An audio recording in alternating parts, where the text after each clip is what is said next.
Bases dropped on Soccer's morning show. Soccer down here. John here, you there. Busy show this morning. Got a couple of different things that we are getting into. You know, traditionally Wednesdays, if Dylan Butler can make it at 10 o'clock, we have Dylan come in to talk about things in Major League Soccer and maybe a little Newcastle and maybe some commiserating with Maddie. Maddie Cruz on the ones and twos, as she always is here this morning. 10:30. Ian Cameron, head coach of South Georgia Tormenta. They are opening up camp tomorrow. And so we'll catch up with Ian about the offseason, USL League One, how tough it is, and what the roster is looking like, because there has been some turnover down there in Statesboro. And so we'll be getting into that coming up at 10:30 this morning, and we will catch up with Ian there. Maddie's going to hop on about a half hour or so, and we're going to go over what happened in the Prem yesterday, get you ready for what's happening in the Prem today. 5 matches yesterday. You had your share of stupidness. That's the official word. Craziness yesterday. Luton Town putting up a big number. Shocking number against Brighton. Back and forth game involving Sheffield United and Crystal Palace. Got a couple of matches today. We'll get into that. 47 shots with Fulham and Everton. Nothing into the back of the net. So shared result there, and that's what I get for not starting James Tarkovsky on my fantasy team. And then, like I said, we'll work our way backward. We have some stuff that happened last night in CONMEBOL qualifying that we'll go through, and we have an update on a former Atlanta United player and his new change of address. And so now, happy 5-year Miggyversary. I know that was popping up in my what you call it, the Facebook, the Facebook memories thing, the sit down interview with Major League Soccer at the time. So 5 years, and Del, we will be getting into that. Yeah, we will be getting into his 3-letter word with an exclamation point. Morning, Alex, as well. Morning, Del, and we'll get you ready for everything coming up in short order. But last night, let's do opening kickoff. We'll go ahead and do opening kickoff, brought to us by our friends at Kickoff Coffee and kickoffcoffeeco.com. That's your QR code for those of you who are hanging out with us, however you are doing so, whether it is on our YouTube channel, whether it is on our Twitch pitch, or if you're on the 280-character app live. Start your day. You kick off your day maybe with Kickoff Coffee, just a thought. And use that QR code. You get 15% off. Use the code Soccer down here 15. You will get 15% off. They, in turn, at Kickoff Coffee, take 10%, reinvest it into youth games, youth initiatives from our friends at Kickoff Coffee and kickoffcoffeeco.com. I don't know how many of you have FS2. Really don't know. Sometimes FS2 morning forecard, FS2 kind of hovers in the nether regions of cable television and things like that. So if you've got like basic cable, like I do, and you get the super hyper mega cable sports package, you get to kind of see things. Now, the 3-letter network has decided that they were more going to be events based than they were going to be any other kind of programming or things like that. So as they go events based on FS2, you get to see some cool stuff. And I mean, there's been like French Cup and things like that they'll show in the middle of the afternoon on a Saturday. But what they've been showing is the Olympic qualifying out of CONMEBOL. And it's 10 teams, 2 groups, and it is top 4 that are moving on. They had round 4, 5, what have you, yesterday. Actually, it was round 5.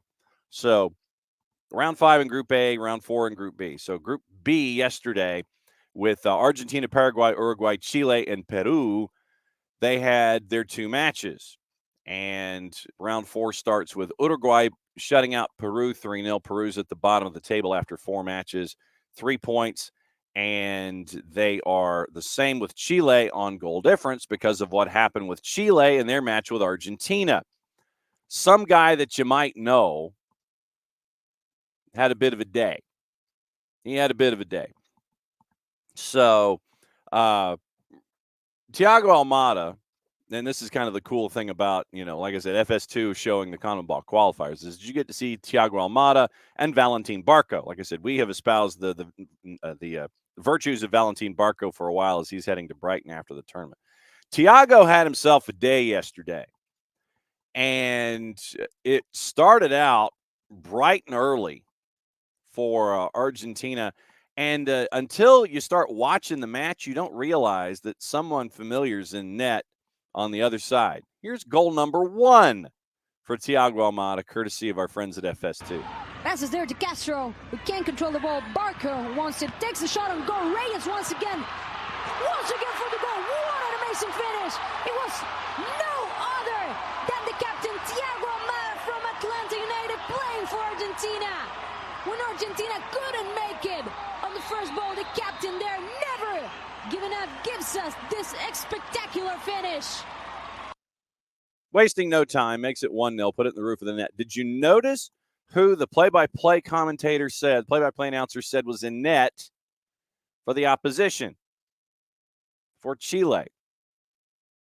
Let's see if she announces it again, because Thiago Almada was not done. Went from 1-0 to 2-0. Once again, courtesy of our friends at FS2. Referee giving the last instructions. Thiago Almada goes in for the goal. It's Thiago Almada. Oh, what a goal! What an amazing finish for Argentina. It's just stunning. It's spectacular. It's just Thiago Almada doing what he knows best. What a great goal. What a great way to start this second stage for Argentina. Look at that hug. 2-0. Argentina was not done. Thiago Almada was not done, although he did not get the hattie, and there were not fans throwing hats onto the turf at this particular tournament. Argentina was not done. Thiago Almada was not done. It was not a goal, but it led to a third. There with the touches. Once again, Thiago Almada with the dribbles. Going to try to make the pass. An amazing goal from Argentina. What a play. What a goal. What a goal from Santiago Castro. What a pass from Thiago Almada. What a run they made. What an amazing play. It was impressive. Argentina has become unstoppable against Chile. And that wasn't the end of it, but you end up with 3 on the board at that point, and finishes up 5. Vicente Reyes was in net for that. So Vicente Reyes got to turn around 5 times and pull the ball out of the back of the net. And that's why Chile and Peru, Chile having played one less match, right now they're both tied, but Chile, because of, once again, one less match having been played, they're ahead of Peru in the standings. So Argentina starts off with the draw with Paraguay in Group B in the CONMEBOL pre-Olympic tournament to determine who's going and who ain't. And so Argentina, Paraguay, 2 wins and a draw in their first 3 matches. Argentina's up +7 in goal difference right now. Paraguay is at +2. Uruguay is third in the group with 3 points ahead of Chile and Peru on goal difference. In Group A, Brazil, no real surprise. It is 3 wins on the spin for them, 9 points. They've only given up the 1 goal in 3 matches. Ecuador right now is second, but they've played the 4th match in their group. They're at 7 points. Venezuela's at 5. Vamos, Venezuela! And Bolivia's at 1 point. Colombia has not scored a goal in the tournament. They are 0 scored, 6 allowed, 0-3 out of the blocks. And we will tomorrow get round 5 in Group A with Venezuela, Brazil, Colombia, and Bolivia happening simultaneously. And so we'll see what FS2 decides that they want to do with both of those matches and who gets what, where, and when. So there you go. Big day for Thiago Almada against Vicente Reyes. So that was interesting last night for those of you that got to watch it on FS2. The other note this morning at opening kickoff, it looks like Joseph Martinez has a home. It's Barcelona of Ecuador. That note came out yesterday, so it looks like Joseph might be heading to Barcelona of Ecuador to start next season. So we got that. So that's your opening kickoff, brought to us by our friends at Kickoff Coffee and kickoffcoffeeco.com. And once again, thanks to Abby, who's back with us after a prolonged absence. Thanks to Abby, that's a better QR code than the one I put together. I banished my QR code. I literally threw it in the trash. So that's your QR code for our friends at Kickoff Coffee and kickoffcoffeeco.com. Don't forget to use the code SoccerDownHere15. You get 15% off your purchase. They, in turn, take 10%, reinvest it into youth games, youth initiatives. Very, very cool stuff from our friends at Kickoff Coffee and kickoffcoffeeco.com. Now, let's get you into the news of the day. And I know that some of this may not necessarily surprise you, but because of what Dell already announced with exclamation points, let's go here.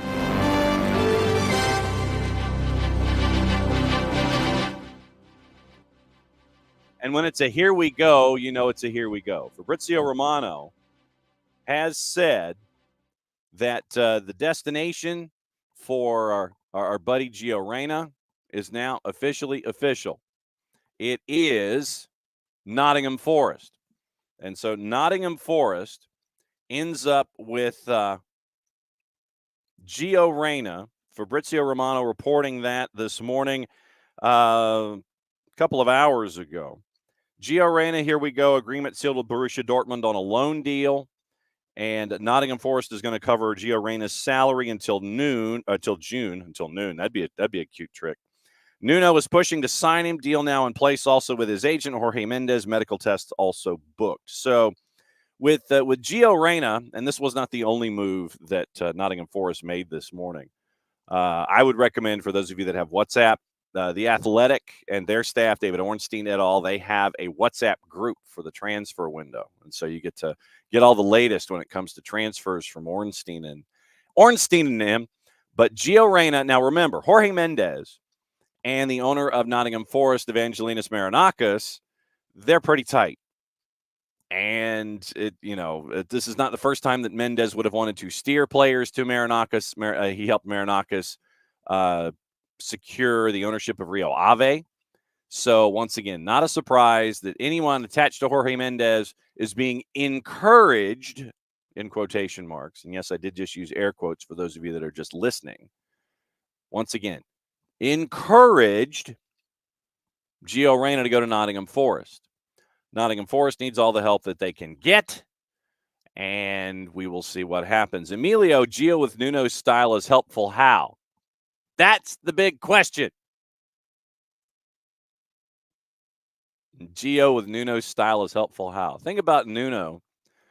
Unless Nuno has learned something in his time in the Middle East and the league that we neither condone, endorse, nor promote, he's still, Nottingham Forest is scoring goals despite Nuno stylistically, unless Nuno just looked at the roster and was like, just let him go. It's you boy. So with Nuno currently being Nuno, Gio being Gio, I don't know how this is going to work. Dell with Nick reporting that Fiorentina's interest pushed Forest to move. Yeah, and the thing is that Forest, they got a boogie, but the thing is about Forest, remember, Nottingham Forest is still hovering in the FFP zone, and that's not a friend zone that you want to be in.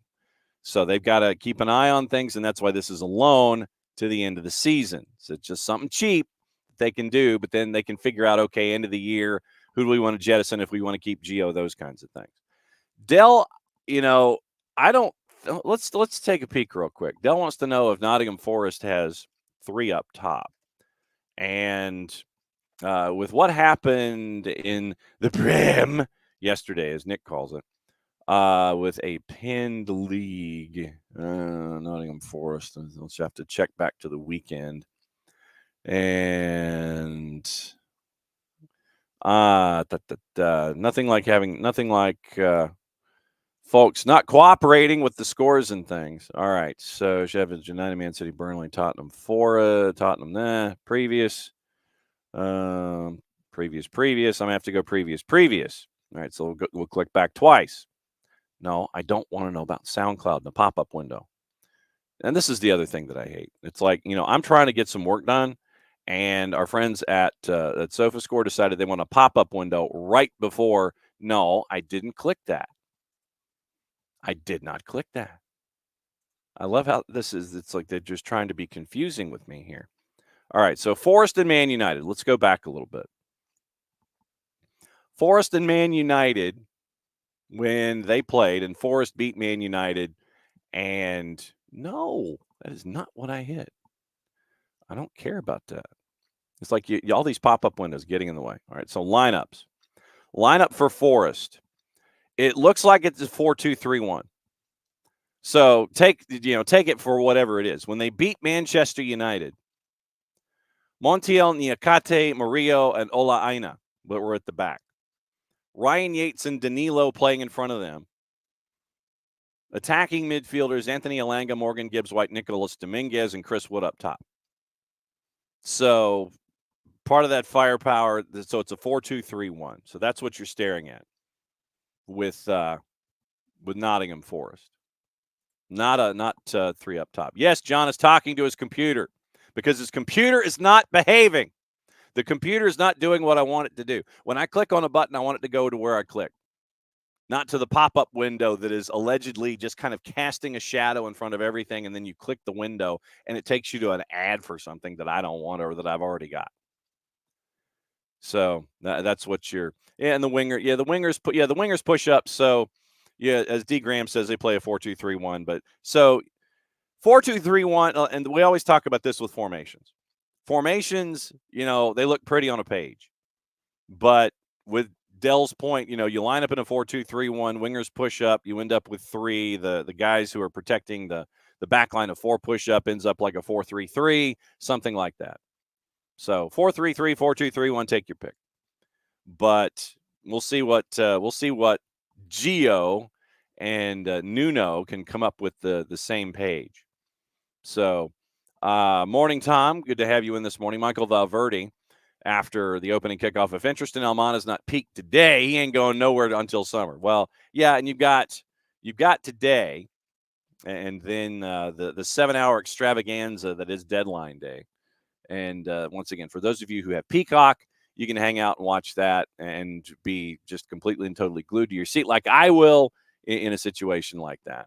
So the app account for Athletic, the WhatsApp account is, hang on just a second, Abby. Abby is asking for a public service announcement. So let me see if I can find it quickly. Nothing like workshopping WhatsApp here.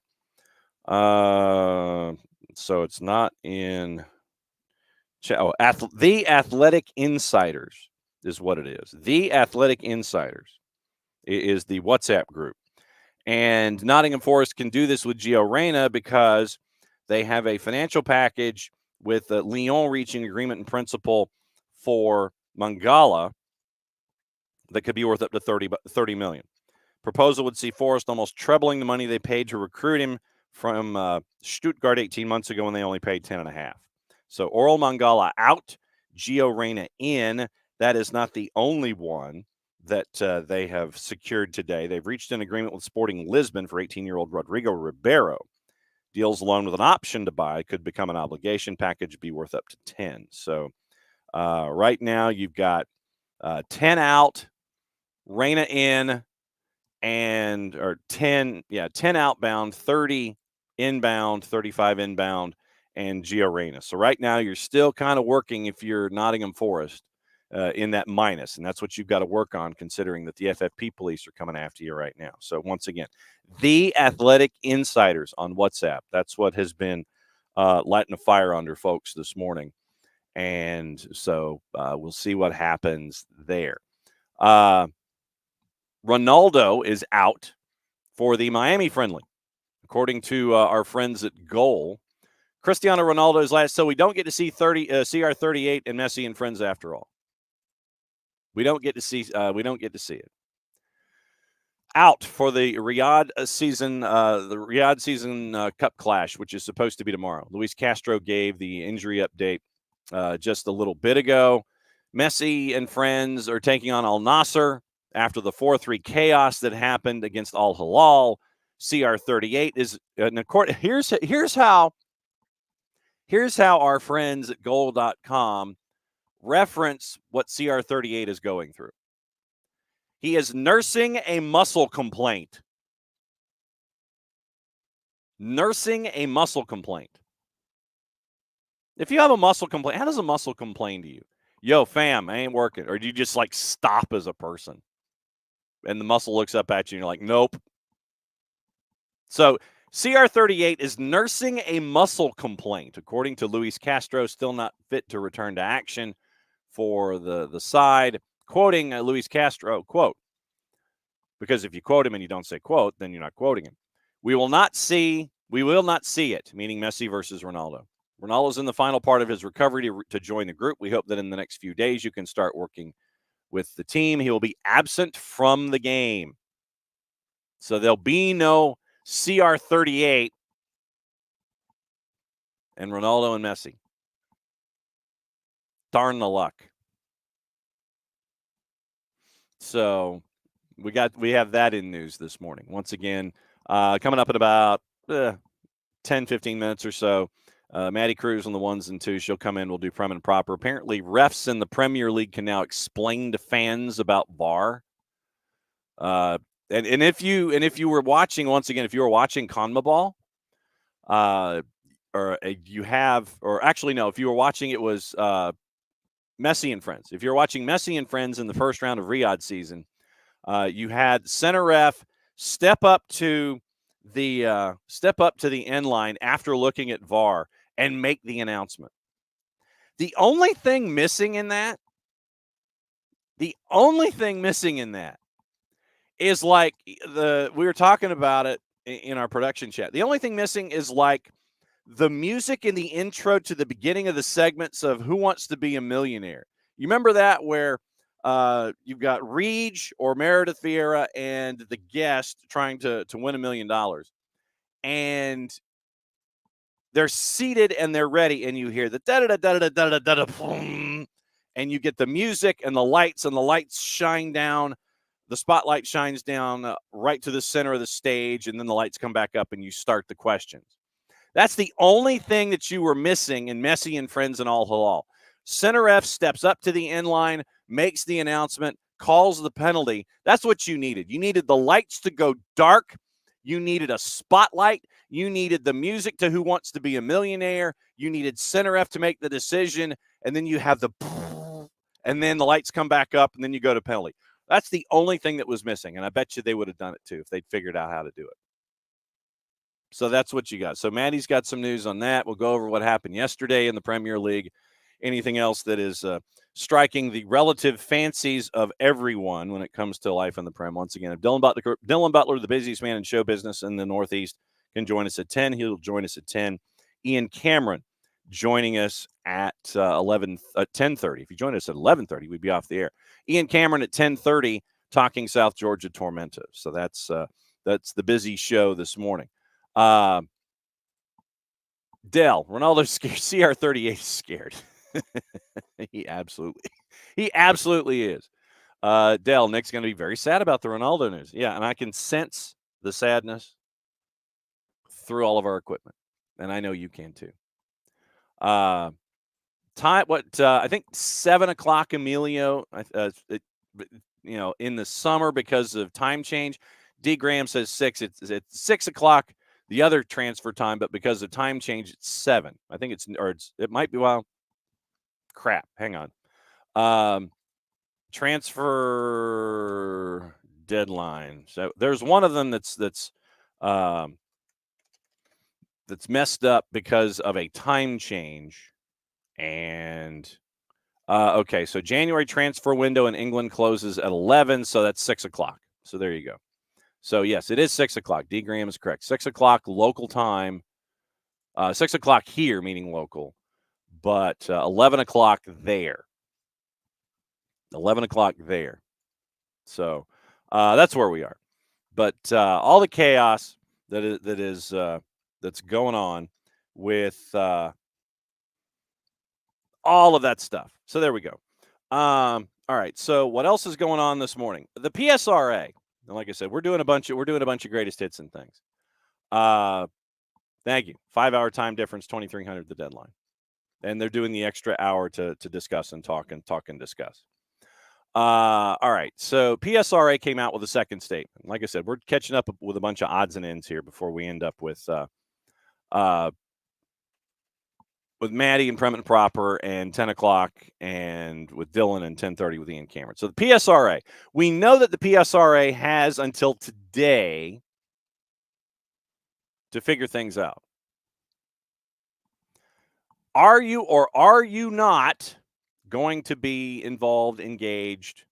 Are you gonna hang out past today, or are you gonna go on strike? So the PSRA came out with an open letter to our referee community, and it's a long letter. So we'll see if we can get the greatest hits in here.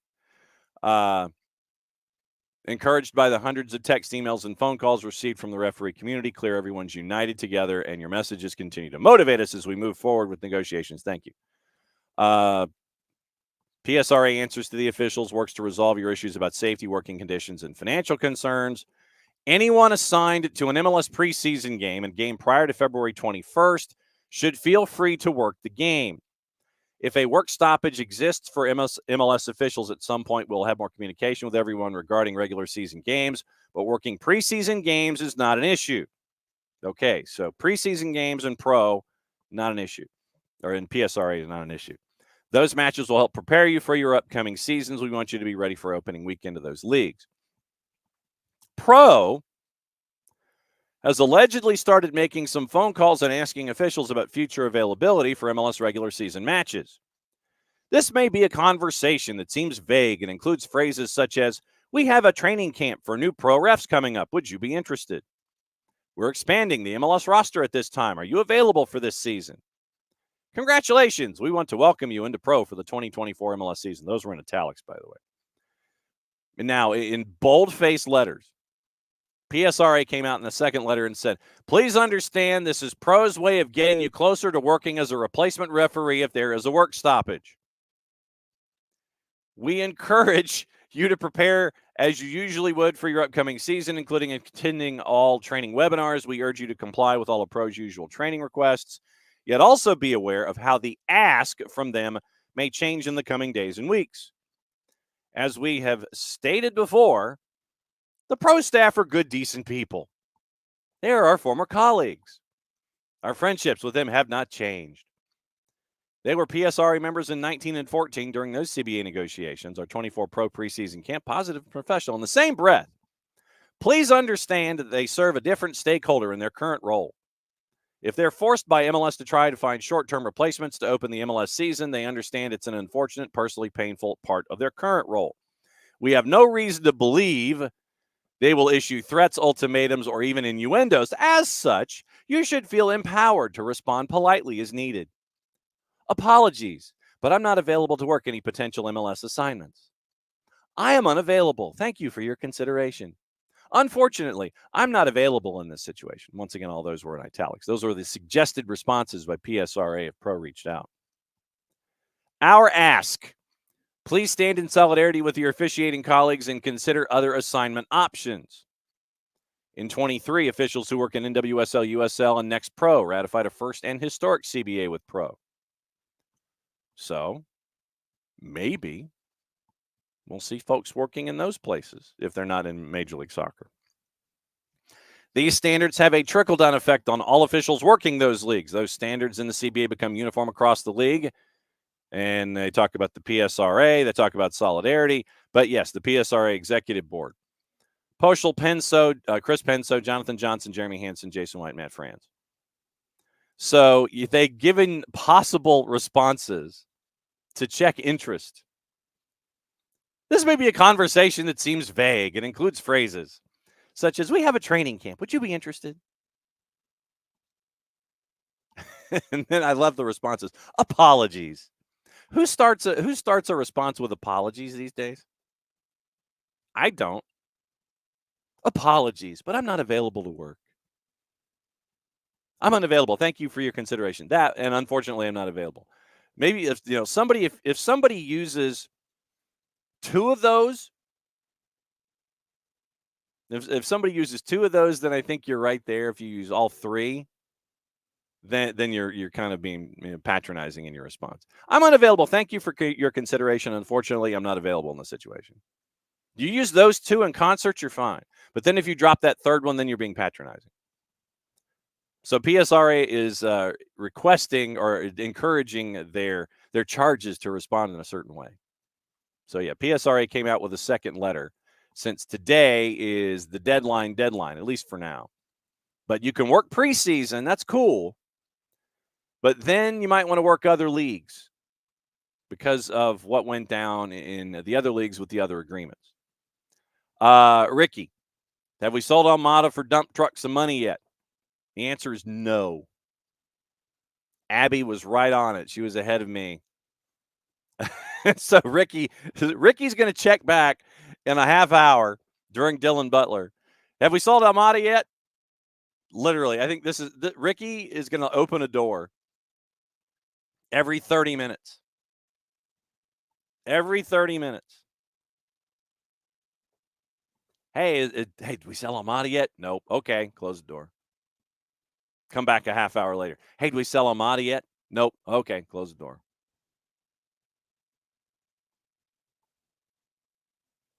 No option to buy, according to Florian Plettenberg at Sky Germany. No option to buy.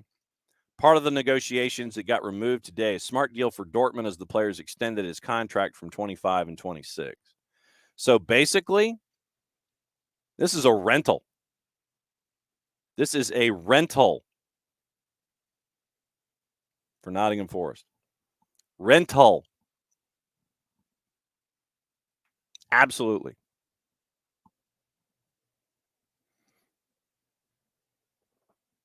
Interesting note from Dell, who's keeping an eye. Dell, I think, has Tommy Scoops, Tom Bogert on the notifications because it's okay. And since Tommy Scoops, yeah, and I think the price increased or the number increased, but it doesn't mean that you can't get a percentage of the pass if it ends up being lower. But I think as since Tommy Scoops labeled it as such.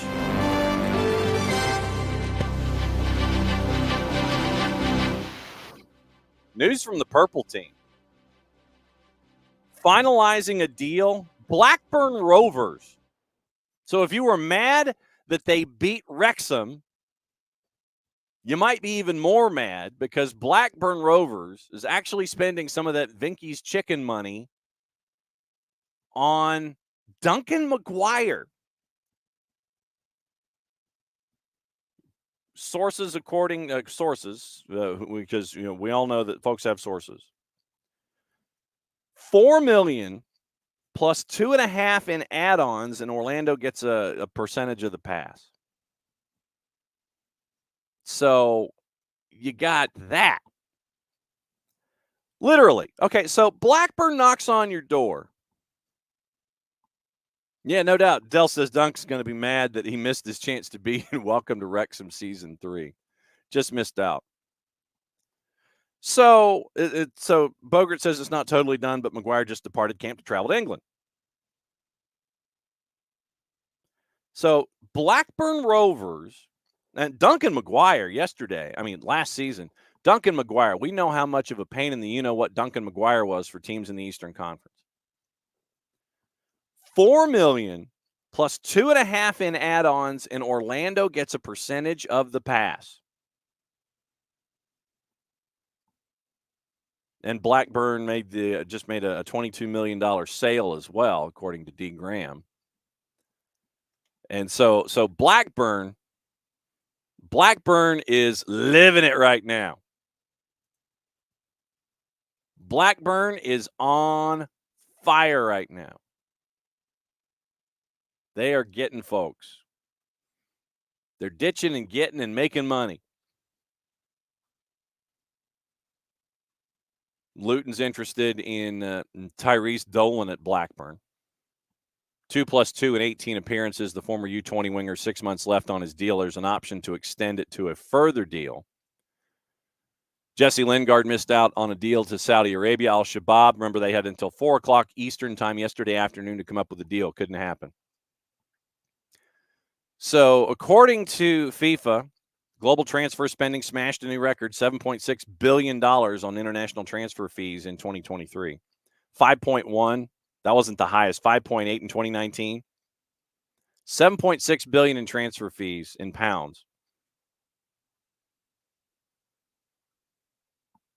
So folks are spending, but this year specifically, when it comes to spending in the Premier League, it's down by about 90%. Down by about 90%. It was like 600 to 62 or something like that. So you're staring at that. And by the way, Aberdeen, we always like to keep an eye on Aberdeen. I did not see Paul Scholes trolling Jesse Lingard on Instagram. He probably wouldn't be the only one. Did you see Aberdeen fired Barry Robson? As we always like to sit there and keep track of Aberdeen after how the ownership decided to panic and fired Stephen Glass. Aberdeen announced they parted ways with Barry Robson and his assistant Steve Agnew. Signed a 2-year deal in the summer. Got him to third in the Premiership during an interim spell in charge, which is where you should be, if not chasing after second. However, they sit 8th in the table at present, and they've just won 6 of 21. First-team coach Peter Levin will lead the team in the interim, assisted by Scott Anderson. We mentioned the Rodrigo signing. Blackbird's closing in on signing defender Kyle McFadzean on a short-term deal toward the end of the year. Carlos Alcaraz, you want to talk about somebody who's going to make some money. Southampton might be making some money on Carlos Alcaraz, up to $45 million with Juve. Chelsea turned down a move on Armando Broha. Broha! It's a joke waiting to happen. I think it is still a thing. Dell, the game in Athens is this weekend. It's this Saturday. And afterwards, reminder, Creature Comforts, 6 to 8, post-game show on SDH. You'll be able to take part in that. If you're in Athens, drop by. If you're near Athens, drop by. If you're at the game, come back by after. So I'll have the post-game show at Creature Comforts from 6 to 8, discussing Atlanta and Memphis 901. The game will be streamed, Dell, on the team website at atlutd.com. Mike and Jason will have the call there. And you'll have pre and post on 92.9 the game. And then after everything, then it's Creature Comforts in Athens from like 6 to 8 for the post-game show there. So you got that. But Duncan McGuire heading over to Blackburn Rovers in the championship for 4 + 2.5. All right. Let's bring in Matty Cruz from the ones and twos, and we'll discuss what happened in the Premier League yesterday. Handful of matchups, Matty, and Emilio, there is a bit of a relationship. It's still a thing. It doesn't feel like it. Well, when, you kind of like dispose of folks that were vital to success, then, it kind of sours a little bit. But, yeah, Atlanta's still attached to Aberdeen. 30,000-foot view of what happened in the 5 matches yesterday. Ooh, I thought it was a really good day of Premier League. It was also kind of nice because it was at like a time where I actually could like watch most of the games. Mm-hmm. Which I liked. I don't know if Premier League necessarily liked it, but I enjoyed it. So I liked the times. Staggered time. But, it makes sense because I'm really bad at math. What time would that be at like? At 5. Oh, then that's not bad at all. Yeah, it wasn't like, midnight kicks or anything like that. Like you're waiting for tickets outside the Ticketmaster outlet, or you're waiting outside the record store for your favorite band to show up. Okay, well that's not bad. That's not bad. Well, first of all I have to say is yeah, here it comes. I take back everything I said. Go Newcastle. We rock. I am so happy. You don't understand. And also, apparently, from what I'm reading, and literally this could change within the next like hour or two, but from what I'm hearing, Almiron is currently staying with Newcastle. Right. That is what I heard. That is the rumor that's circulating. But again, it is the transfer window. It could end today. And literally in the next hour, I say this, he could be gone to Saudi Arabia. So, well, actually, he can't go to Saudi. That got shut down yesterday at 4. So it would be Europe or this way. Saudi Arabia got shut down at 4 o'clock yesterday. Amazing. So Europe elsewhere or this way. Those are the only 2 directions for Miguel, and same for Thiago. Thiago would be outbound to Europe. And there are some other places that have extended windows like Russia and Turkey and things like that. But big window is closing. And so Della's asking about the Isak injury. I don't want to talk about it. I don't want to talk about it. I was hoping that no one would bring it up. But yeah, I mean, it's so from what I'm looking at, it's an injury scare. Okay. It was a muscle issue picked up against the win at Aston Villa. So it's supposed to be an injury scare. It shouldn't be like a huge thing from what I'm reading, but also too, it might be something, like from what Eddie Howe, from what I'm reading from him, it is saying we don't know when he'll be back. It doesn't look too serious. It looks like a slight groin issue, but fingers crossed we get him back quickly. But again, it's just the never-ending cycle that is the Newcastle injury plague that is just, crushing us. And Yes. why is it conveniently every time a player is getting really good and really hot and then they get injured? Breaks my heart. Right at the end of a transfer window, obviously. Oh yeah, right at the end of the transfer window. Now they can't bring anybody in. It's convenient. It's great. Yes. Eddie Howe said there's nothing to the Callum Wilson rumors. Folks allegedly, possibly, probably were like AC Milan were chasing after him. Eddie Howe said that there's nothing to it. Miggy played yesterday, caught and I don't know if it was just fatigue in general or he did catch a bit of a knock, but in the 77th, he came up a little slowly and kind of had to walk his way through the rest of the match. So we'll keep an eye on Miggy. Abby, good to see you. Thanks a lot. Got to go. Have it. So she's got her own deadline. She's got her own deadline day. Dell had Fabian Schär on his bench. Yeah. I had Fabian Schär earlier in the year, but then when everything started to fade, I pulled him and put in Tarkovsky. And I didn't start Tarkovsky yesterday on my fantasy team. So there you go. Okay. So it looks like you might be eyeing a move for Pierre-Emile Højbjerg. That's from the 4-letter paper. They stepped away from a deal for Calvin Phillips. Then you may have to sell Joe Ellington in the summer. And he wants Kieran Trippier, Miggy, and Callum Wilson to stay. But the £18 million bids, according to the 3-letter paper, are tempting, although at the moment nothing seems to be happening when it comes to the Premier League in and of itself. Also, yesterday, we got 3 matches today that we'll get into coming up in just a little bit. Crystal Palace and chaos with Sheffield United. And then, of course, the two top stars and goal scorers both end up injured for Roy Hodgson. Olise and Eze both score, and they're both injured, but Crystal Palace got a big 3 points, knocking off Sheffield United 3-2. Oh, absolutely. I think that's great for Crystal Palace that they came through and were able to do that, especially in a game like that. Sheffield United scored within the first minute of the game. So, it already seemed like hope was lost. Then they scored again at the 20th. It wasn't until, I lied. I just read that completely wrong. I'm so sorry. Forgive me. It was back and forth. So it was Sheffield United scored, then it was Crystal Palace, then it was back to Sheffield, then it went back to Crystal Palace. So it was tied 2-2 at the beginning of the half. And then you go into the second half. After halftime, Crystal Palace obviously came up with that huge goal in the 67th minute. So it was a good game. I liked that game. It was hard because I had to balance because I believe like half of those 4 games started at the same time. There were. You had the Forest and Arsenal, and Nottingham Forest loses 2-1 to Arsenal. That started at 2:30. You had the 2 at 2:45, the 1 at 3, and the 1 at 3:15. So you had 4 of the 5 matches going on at once, and then Newcastle and Villa was the late one. Yeah, because it was also difficult too, is because Peacock has a weird thing where some of the games will be streamed all on Peacock, but then some of them won't be. Yep. So I was struggling with trying to find access to a couple of them. So I watched almost a good chunk of the Arsenal Nottingham Forest match. And then I watched a little bit of Fulham and Everton, but then the other 2, I really wasn't able to see anything from it. So I really just had to watch highlights afterwards and just kind of hope that I got the full gist of the game. Yep. Same thing with Newcastle. I was getting live updates as I was going. And you didn't flip to USA to watch that one? I don't have cable. Oh no. I know it's troubling. It's really bad, but I think my roommate has direct stream, so I'm going to steal that from her very soon.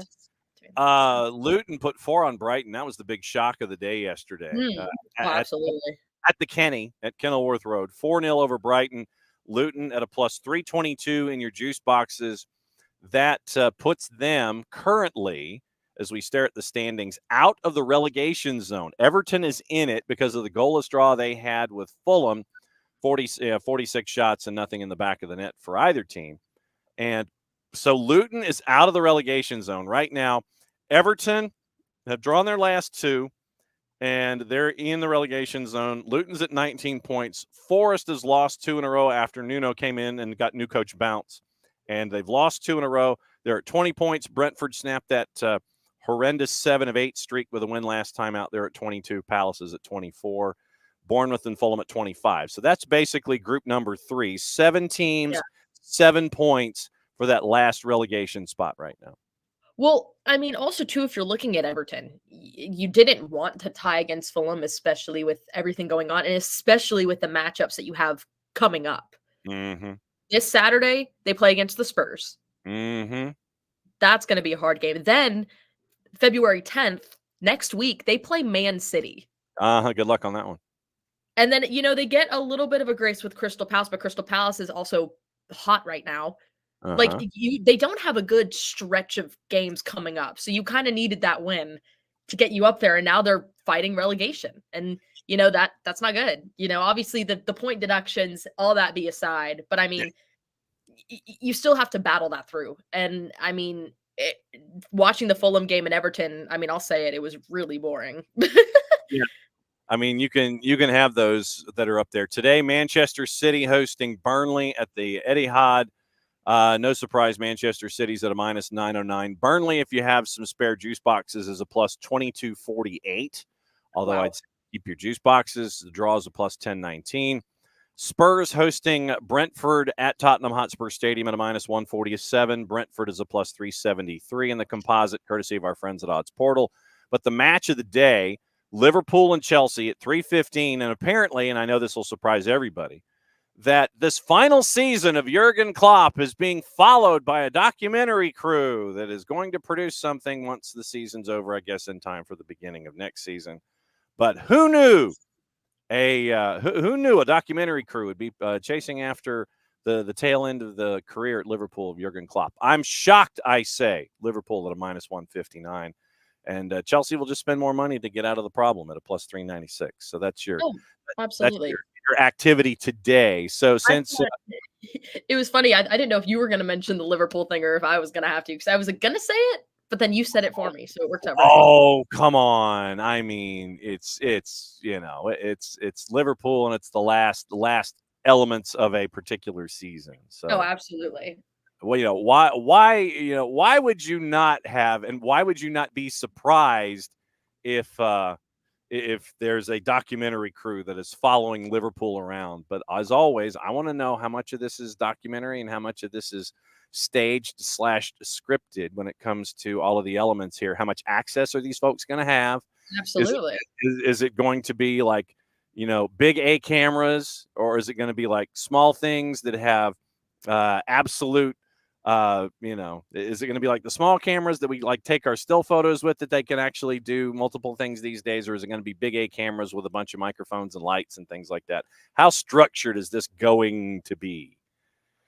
Yeah. And I mean, I just especially with how Klopp is handling the situation too, I'm shocked that if he agreed to it, I'm like, that would shock me more than anything. So I'm like, I don't know what access they're going to have to everything going on behind the scenes, or is it just going to be documenting like each game and they're just going to be there and documenting how the season turns around, or how that's going to work? I'm interested to see what they do with it, because I doubt that they have like full access. Full access. Exactly. Like, I don't think they're going to be getting any sort of special, like, exclusive. Klopp's not leaving. You know what I mean? Like, I don't, like, I'm just confused. I think I would change my mind at the end of the season and we would go in a different direction. There's your cliffhanger. See you later, Yeah, this is all a lie. It's like Dallas, the season that the Dallas dream season, and you wake up in the end and Jurgen Klopp is talking to his wife in the bathroom. Morning, honey. Yeah. They're gonna make a little like sitcom about it, and it's gonna be like, I fooled all of you. Yes. Tom Everton desperately missed Decore and also have no one who can finish. Dominic Calvert-Lewin is terrible, and Arnaud Danjuma is utterly useless. All right, so oh no. So Tom is one of our resident Evertonians. And I knew we had a couple of them. I knew we did. So I was like, listen, I was like, I didn't want to dish too hardly on them, but like it sucks. They've been dealt a weird hand, especially with everything going on. Oh, well, thank you. Thank you. Appreciate it. I like it's a hard line to cross. You have all those, all of the point deduction. That obviously does not help. And I mean, especially they get the point deduction and everyone's talking about it. The fact that Man City has still yet to have anything delivered to them. The size of the lawyer and the willingness of the legal teams to go digging to find loopholes. Exactly. And it also doesn't help that like the team just doesn't seem willing to fight either. Like I have hopes that, they're going to come through. Like I really do. Yeah. Just away, Maddie, you were correct about it. It was boring. It was like, I really was excited to watch it because it seemed like a good matchup, but I like turned it on for a couple minutes and I was just like, okay. Then the only thing missing in this situation was Lee Corso on the desk at NBC in Connecticut, picking up his number 2 pencil and going, "You want excitement? Not so fast, my friend." Literally, it was just so like uneventful. Like I was just like, okay. Yes, it was truly uneventful. And so right now with standings, we mentioned how things are in Group 3. Group 2, they're Group 1. Liverpool is a match. They have played one less match than Arsenal. Arsenal's played 22. Liverpool's at 48 points. Arsenal's at 46. Man City has a match in hand on Liverpool and 2 on Arsenal. So Manchester City, with a win today over Burnley, will close to 46 points. And they'll be in second, probably because of goal difference, 2 points behind. Villa's at 43. They have played 22 matches as well. Spurs at 40. That's group number 1. Group number 2, West Ham is 6th at 35. They're unbeaten in 5, but they've only drawn their last 2. Newcastle snapping the 4-game losing streak. Right now, they are at 32 points, ahead of Brighton on goal difference, ahead of Manchester United on goal difference. Chelsea's at 31 points. Wolves are at 29. That's group number 2. And then Fulham starts group number 3 that we were talking about there. Maddie, you got to hang out with us today on Prem and Proper, and you're in charge of the 1s and 2s. Was there anything else in the notes that you sent pre-show and while the show was going on that we missed? Oh, VAR in the Premier League. That we need to do. Yeah. So tell folks about that you stumbled across. Yeah, I found that I was going to bed last night and I found this on Twitter and I was like, huh? Like that just like, and you touched on it at the beginning too, but I found it and I was like, okay, that's on Twitter. Let me find an actual article that backs this up. So I went to Daily Mail. 4-letter paper, take the information at your own peril. Absolutely. But apparently the Premier League has given the green light to refs to explain VAR decisions to fans during the match in a significant change that is set to be introduced next season. To me, how is that going to work? They're going to stop the match, and they're just going to have a spotlight and it's going to go on to the ref and be like, listen, everybody, here's what happened. I just feel like that's going to cause so much more turmoil than expected. I feel like it's so much easier for refs to obviously explain their decision afterwards because then they don't have to deal with the craziness of fans. I don't understand it. I get where they're coming from, but I really don't know how it's going to work. I'm really are they going to get a mic? Are they going to have a handheld mic that's passed to them instead of you remember in the Women's World Cup where you had the referee's mic piped into the PA? That's how. Okay. So it would be like a Women's World Cup situation, or like we saw with Messi and friends the other day. Yeah. Where you go up to the line, you make your announcement, and then everything shuts off, and then you make sure that the in-house PA guy cuts your mic, so you're not sitting there going, "Escape that call." Just make sure that. And the end of the result, the end of the VAR is penalty, and you point and you whistle, and then everybody's ears are bleeding from you blowing your whistle. That makes a little bit more sense. I just don't know. I don't know. Like, I feel like obviously, like, they can explain the decision, but then I also just feel like, I don't know, the suspensefulness of just seeing the, the motion of VAR and then the point to the box. That's just, so iconic. I just, it really is just so fun getting to just see the motion with no explanation. And it's just like, boom. And I don't know. With that logic, it makes a little bit more sense. I get like why, especially just like it helps, but I really don't know. I do not know. I'm trying to look and see if I find anything else. Well, But there's go ahead and go and fish and find and see if there's anything else that you find. And you're doing the ones and twos for another half hour, right? I am. Because then you got to go do things at Kennesaw, and Yep.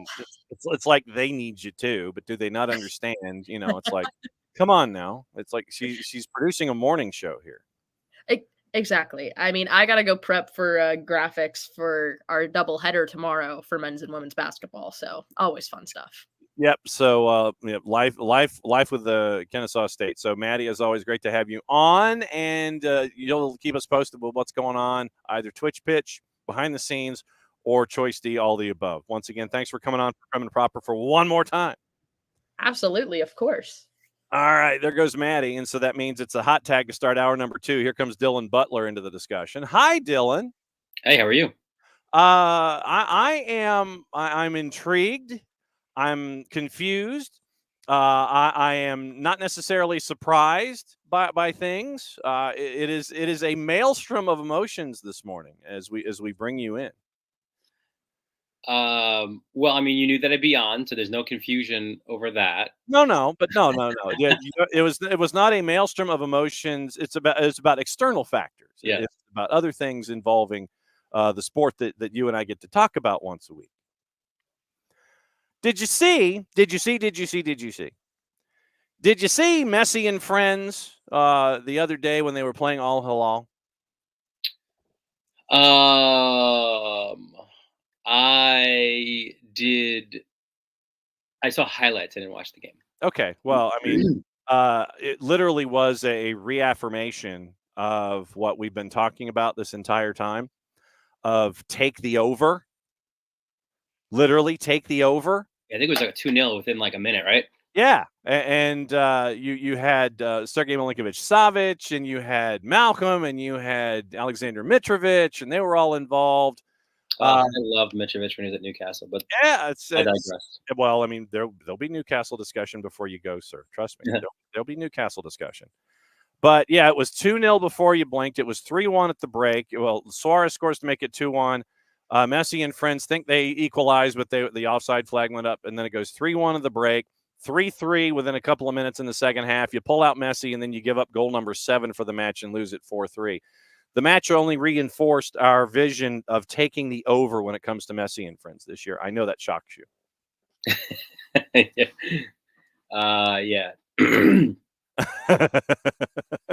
I'm just, and I think Kristov got injured as a part of all of this as well. Literally, well, isn't that kind of crazy? Sorry, John, but like, here's my thought so far about Messi and Friends and the worldwide preseason tour. Yeah, the people we were worried would get injured are not those guys. Like, they're the other guys who are very, very important to this whole operation as well. Because it can't just be Messi and Friends, right? You need a support staff.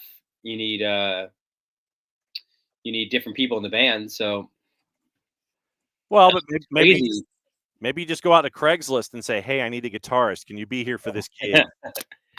By the way, since it is Wall Pass, right? It is Wall Pass. It is a Wall Passian Wednesday, sir. Yes. I watched the it just came out, I think, the Netflix documentary last night on the We Are the World. Okay. Very entertaining, very, very good. Okay. Like how pretty much like Lionel Richie and Quincy Jones somehow got all these 1980s mega stars in the same room at the same night. And again, you know, this isn't today with technology. Like, you know, you email over your track and this other person will send it, you know. No, like everything had to be done that night, it was the night of the American Music Awards, which was hosted by Lionel Richie that year. So you already knew you had a bunch of people in LA already, but then you had to convince others to get there, and just the the videos from that night in that room, really pretty awesome to watch. And listen, if you're a fan of 1980s pop, this is definitely one for you. Where Cyndi Lauper and Huey Lewis and Kenny Loggins and Sheila E. Sheila E. came off as you felt bad for her, by the way. Oh, yeah. Is it Sheena E. or Sheila E? Sheena. It's Sheila E. Sheena Easton and Sheila E. Right, Sheila E. So they and I hope I'm not ruining it for anybody out there, but Oh no. they really wanted Prince on We Are the World. And he was in town. He went to the award. He won a bunch of awards. But apparently, so they figured, let's get Sheila E., his percussionist, yes, and obviously also a solo artist. Let's get her, and then that will get him. Oh, I tried the transitive property. And they said to her, "Oh, we'll give you a solo as part of it," and they did not give her a solo. Oh, so she left at some point. They went through the night. I think they ended like at 8 a.m. Yeah, they did. I remember that. But and then they came out with We Are the World. It was really really fun look, and like that Bruce Springsteen the night before had finished his tour in Buffalo and flew out to LA for it, and there were people who weren't there for the awards who just came out for it. And then it's funny, like you think about this. So that you would argue, certainly, I don't know what number, right? Like one of the top songs in the past 50 years, right? Yeah. How would you like to be Prince, who just was like, I'm good. Right? Like, and he was in LA, like I said. So they said in the documentary, like Sheila E. like phoned Prince or somehow got, like, again, pre-cell phones, and he was at some club in LA, and he was just like, yeah. Well, I think part of it was feeling uncomfortable in a room like that. He was going to do his stuff like solo, to the side in a different recording, and Quincy Jones was like, no, we'll be here for weeks. Everybody's in together in the same room. So I thought it was really, really fun to watch. If you're into that kind of stuff, it's on Netflix. So Netflix, okay. And then there was the guy who was like the organizer, who looked like Dan Aykroyd, and I thought he was Dan Aykroyd. He was there, no? I thought, who was Ken? What's his face? The guy who was in the back row. Kenny Loggins? No. It's one of the organizers. Oh God. Oh yeah. His Lionel Richie's manager. Yeah. But Dan Aykroyd was there. Okay, because there was one dude who I thought looked like Dan Aykroyd, but it wasn't Dan Aykroyd. Like, it's really funny because they put the artists, so I think somewhere like on the record or something, in alphabetical order. Yeah. Dan Aykroyd, like not Michael Jackson, not like, Dan Aykroyd's at the top. Okay, because it says chorus alphabetically, Dan Aykroyd. Okay. Yeah, see? Okay, because one of the, it's like, oh God, it's Ken something or other, and I can't remember the guy's name, but he was one of the organizers, and he was in the back, and everybody thought that he was Dan Aykroyd, but it wasn't Dan Aykroyd. Yes, that's true. So that was where my brain. Reagan. Thank you. Yeah. Thank you. That was it. Nick is in this morning to party on. Nick, what's on your mind with Dylan? Well, they had that moment, right, where they cut to Prince and he had the sucker in his mouth. They tried to put the mic in front of him. Saw it, dude. How sick was that? That was great. He's he points the sucker back at the guy. Yeah. And his guy and his like wrestling looking dude walking him onto the stage.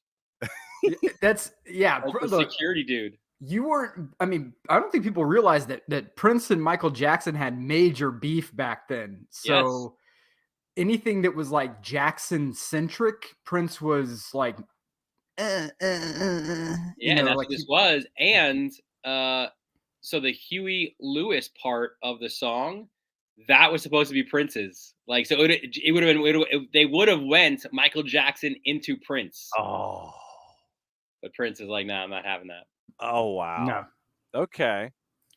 If you, I mean, the stories that God, I'm trying to remember. Mike Judge, who was like the creator of Beavis and Butthead and King of the Hill, he did a series on like Tales from the Tour Bus, which is absolute gold. You can find them on YouTube, and it's all animated, and they have people who like these music stars that talk about these crazy stories from the road. And one of them was Bootsy Collins from Parliament Funkadelic. Yeah. They talk about Bootsy Collins' journey from, touring and playing with James Brown to going to Parliament Funkadelic. And at one time he was working with Rick James, and they were up in, in Minnesota. And he was talking about this like real creepy kid in the corner who was just like giving everyone the evil eye. And it turns out it was Prince.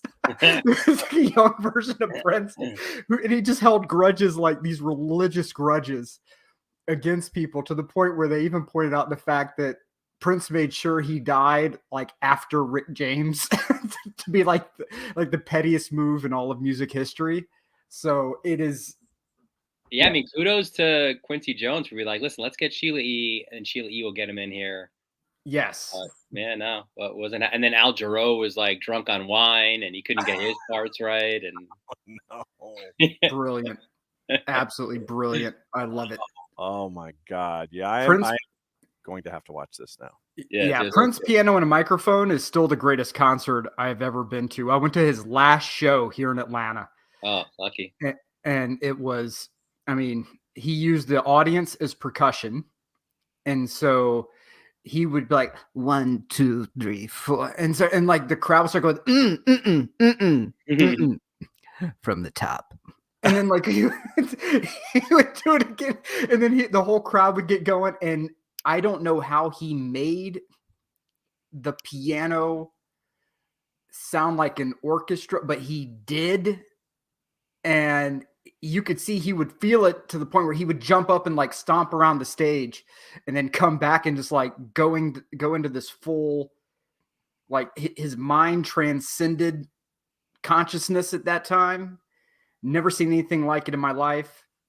And he closed the show with a mix of The Beautiful Ones in Purple Rain, and did it all like just like jazz style on the piano. I had tears in my eyes. It was exceptional. So yes, I will be watching this on Netflix simply for that one part. See, I wish I'd seen him. Like I've been fortunate to see I've seen Paul McCartney live. I've seen the Stones live. My biggest it would have been my biggest regret. I'm so glad I was able to. I was a youngin' in high school, and I went to see Frank Sinatra at the Garden. Oh, wow! That was amazing. Wow! And check this out. So like and it's great. Like how tours, they used to be like brought to you by Budweiser, like or whatever. And like this was like Chivas Regal. Like there's not like we're not dealing with Budweiser and Miller Lite. Like we're the Chivas, So he got panned a few nights earlier at Nassau Coliseum. Like he shouldn't be touring anymore. He was slurring he couldn't read the teleprompter. But now this was at the Garden, right? So he's probably pissed about that review, knowing also now he's playing the Garden. Crushed it. It was an incredible show. So happy I was able to go to that. Who's this reviewer, and where do we get it? No, I think I know the story behind this. I think I know the story behind this one. I think wasn't the Nassau Coliseum the one where he forgot like halfway through a song, he forgot the words, he forgot where he was, and just stopped and froze. Yeah, I think so. And somebody from the upper rafters, of course, because it's it's the Nassau Coliseum, somebody from the upper rafters goes, "Don't worry about it, Frank. We love you." And like he like in that moment, like he just kind of went, okay, from the top, 1, 2, 3, and then like boom, and like killed it. And then I think after that, the show you saw was the one where he absolutely blew the roof off, because and all he said he needed was that one bit of support. It was tremendous. Like, and I think I was either 15 or 16. Like me and my boys, we dressed up like we were in like in Goodfellas. Like we were like, there you go. It was so good. It was so good. My God! Beyond jealous of that, man. Wow, what a show! That's strong. That's pretty good. That's incredible. Over the last, we got 10 more minutes with you. Yeah, sorry, guys. No. What? No. I mean, Ian Cameron, South Georgia Tormenta is coming up at 10:30. I don't think you're familiar with the format of this show, Dylan. Like, off the rails is on the rails. Yeah, correct. That is exactly correct. This is a soccer show on bath salts. We go wherever we need to go. Or is it a bath salt show on soccer? I mean, yeah, it's like the closing scene of 2001 Space Odyssey when he goes through the monolith and it's like bright neon laser beams flying past him. That's us from the jump. Yeah, I mean, that's just, we don't need roads, Rich Ransom says. He's absolutely correct. There've been a couple of moves this morning. Tommy Scoops comes out with Duncan McGuire to Blackburn. So Orlando loses one of their top guns, and they're getting paid almost, in a max case, $6.5 million. But they maxed out on Duncan McGuire in a hurry. Yeah, I mean, I guess Orlando has cornered the market on drafting college strikers and getting them to England, right? So, or getting to Europe, I should say, at least. Right now, it's 3 that they've done that with. So, but I would say, I wonder if this is one that even surprised them. Yeah, perhaps, right? Like, because now they've got. I mean, it's a busier. I don't know. It's a busier off season, I think, than maybe they even anticipated, and now more holes to fill than they anticipated. Now, of course, listen, people need to remember the transfer window isn't, the English transfer window. It's not closing, momentarily. Like this is happening till April, so they have the opportunity to get players until then, or certainly roll the dice and go to January, go to the summer. But I kind of surprised that his. I'm not gonna lie, I'm kind of surprised by it. Like I felt like he needed maybe another year and showing what he could do in MLS, and that last year wasn't a one-off. But I guess certainly his skill set goes well for England and goes well for those levels for sure. Nick, for Dylan. For Duncan McGuire. Yes, for Duncan McGuire. Well, so Dylan, do you think that, and I already have my opinion on this, but do you think that Orlando should have maybe counseled him and said, look, you sit here for one more year and you cook like this and you're going for a double-digit transfer fee? Or do you think it was kind of one of those things where they were like, yeah, we're not revisiting some of our past sins. We're getting this kid out of here while we can? Yeah, I mean, I probably a little bit of both. I mean, I'd imagine there had to have been a conversation like, are you sure about this? You're still young.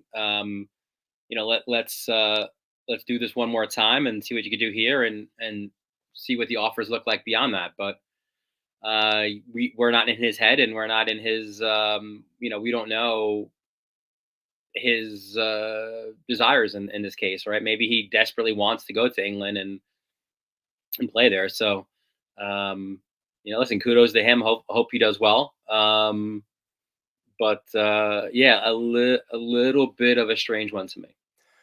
Looks like Minnesota United's chief soccer officer finally made it to this side of the Atlantic. Oh, that's nice. Did he go by like donkey, or? Did he go over the Great Meridian and like drive or something? He's finally here, but Minnesota United still doesn't have a head coach. They're still on their substitute teacher. It feels like this guy's like on like the Secret Life of Walter Mitty. Like he's having to like helicopter out into the North Sea to catch a raft, to get on a ship, to, a helicopter. The helicopter was being flown by like some drunken Nordic guy. And that's the only, it's like the Odyssey. Randy Quaid in Armageddon. Something, man. I don't know. It's wild that it took this long to get this happening. And they still don't have a manager, which is just hilarious. But I just still don't understand. Again, like, you can, this isn't We Are the World 1980s. Like, there's the internet. There's Zoom. Like, there's ways to interview managers and to text and, international calls, like I don't know why seemingly you'd have to start this process. And again, just from the outside looking in, Yep. before you arrive, in Minnesota. You're like, bro, it's like, no, I want to wait until I'm face to face with the players before I kind of talk to them. This is how Khalid Al-Ahmad wants to operate. And he's like, I didn't want to do anything virtual. I want to wait until I get to Arizona before I start talking to the guys. And literally the first thing that's popping into my head is like, bruh. I mean, yeah, there are ways to do this. There are ways to recruit. There are ways to bring in coaches. I mean, like you guys have said, virtually, I mean, that can be done. You can actually see someone's face, have interviews, block out. Even if you don't have unlimited Zoom, you can still do a 40-minute meeting. We'll have a tea break right now, and we'll resume this in a few minutes. Yeah, it's like, I've got to set up another Zoom meeting. I'll be right back. You can still do those kinds of things. But Minnesota, to me, just seems like they are so. I mean, I don't know what is behind the 8 ball. I mean, are you at like behind the 12 at that point? If you're so far behind the 8 ball that you're like behind the 13 or the 14, and stuck against a couple of bumpers and you have to call safety shot. I mean, what is going on here? I don't get it. By the way, if Prince were alive today, would he go to a Minnesota United match? Why would he want to punish himself, man? I mean, I don't know. He showed up for the Vikings for a while. That's kind of its own unique set of terrors. But he was so diehard Minnesota. I imagine he would, but he would probably demand that, like, he would go on the field like during the game, and would be like, demanding that the players like start functioning better, and somehow they would. He would do that with like a guitar around his neck, like just walking on the field. Oh, that's it. He'd use the guitar. He'd use his right hand with the guitar in it, and he would point the neck of the guitar at the guys that he would want to improve. Well, look, stranger things have happened, right? I mean, we're talking about the guy that was in the middle of a monsoon for the greatest halftime show ever. A super slick surface, dancing around, did not slip, did not fall, and did not get wet. The purple aura. Absolutely. Protected him. He did not get wet. That man could have walked on the field and pointed a guitar and be like, play better. And like the guy would have been like suddenly like a $40 million transfer to Will Trapp and Timu Pukki, man, they would have been all over it. Yeah. Dane St. Clair would have been on his head. Yeah, Prince points at you. If Prince points at you with the neck of that guitar and says, play better, you're going to play better, damn it. I think also the new boss would have arrived a little bit quicker if Prince was. Yes. 100%. Prince would probably know someone like immediately. Like his like backup keyboard artist would be an A-license, manager. And go in there. Like, okay, all right, dude. All right, so Dylan, before you go, I'm going to get you and Nick, Ian Cameron of South Georgia Tormenta coming up here in a couple of minutes. Dell wants to know if we missed Nick's reaction to Gio and the Ronaldo injury. No, I have not issued any statement on Gio other than to say that it's pure comedy. He's going to Forest. Man was playing for Borussia Dortmund and he's going to Forest. That tells you everything you need to know. Hey, Jorge Mendes is all you need to know about that, brother. I'm just saying, like, well, why? Daddy couldn't land you a better spot than because Forrest. Jorge Mendez said if so. you're going to why. Forest, might as well just come play for NYCFC. I'm just saying. I'm just saying, I get it. You want to stay on that side of things. I get it. But, Go play for Wrexham. Oh, you would have ended up on. You would have got the publicity you so desperately desire. Yeah, Dell's right. We don't talk about Daddy. I'm just, like it's a move. It's a move. Rich nailed it. It's a move. it's a move. Not always good. It's a move. It's a move. Ronaldo injury. I pay no attention. He's in the forbidden zone. I don't care. So Dylan, we are denied our international pleasures. Yeah. Of CR38 and Messi and friends. We're denied this, sir. Can we go on as a society? It will be difficult because we do know that our world hinges on